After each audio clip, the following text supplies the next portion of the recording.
জোর জবরদস্তি এটা ভাঙতেছে, কারণ এটা হলো মাপে আমাদের তো হাউজিং কোম্পানি বুঝাই দিচ্ছে। আমাদের যে স্কেচ ম্যাপটা কই, ম্যাপ পরে দেখি আমরা।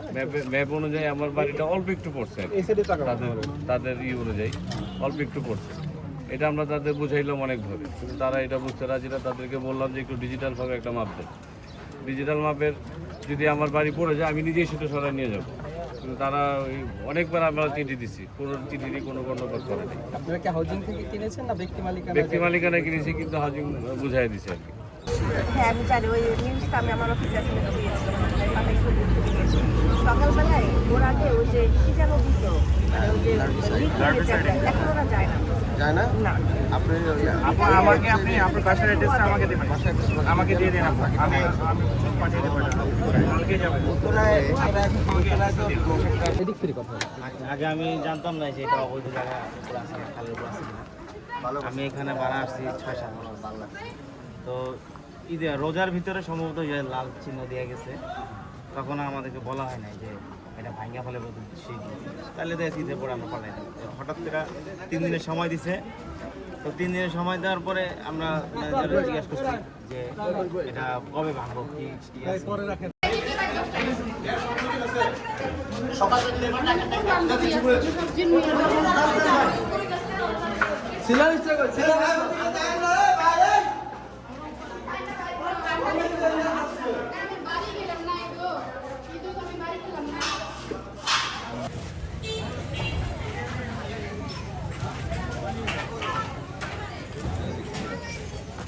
তারা একটা অ্যাপ্লিকেশন করলো সিটি কর্পোরেশন, উত্তর সিটি কর্পোরেশনে, যে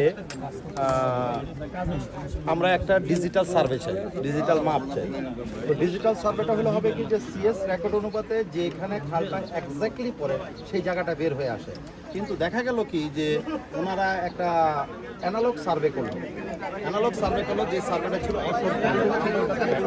ব্যাটা দেওয়ার পরে আমরা উত্তর সিটি কর্পোরেশনে আমরা তাদেরকে জানাই যে এটা আমরা একটা ডিজিটাল সার্ভে করা প্রয়োজন। ডিজিটাল সার্ভেটা করলে কি হবে, যে সিএস রেকর্ড অনুপাতে, এস রেকর্ড অনুপাতে এবং আরএস রেকর্ড অনুপাতে, তাহলে আমার সীমানাটা সঠিক নির্ধারণ হয়।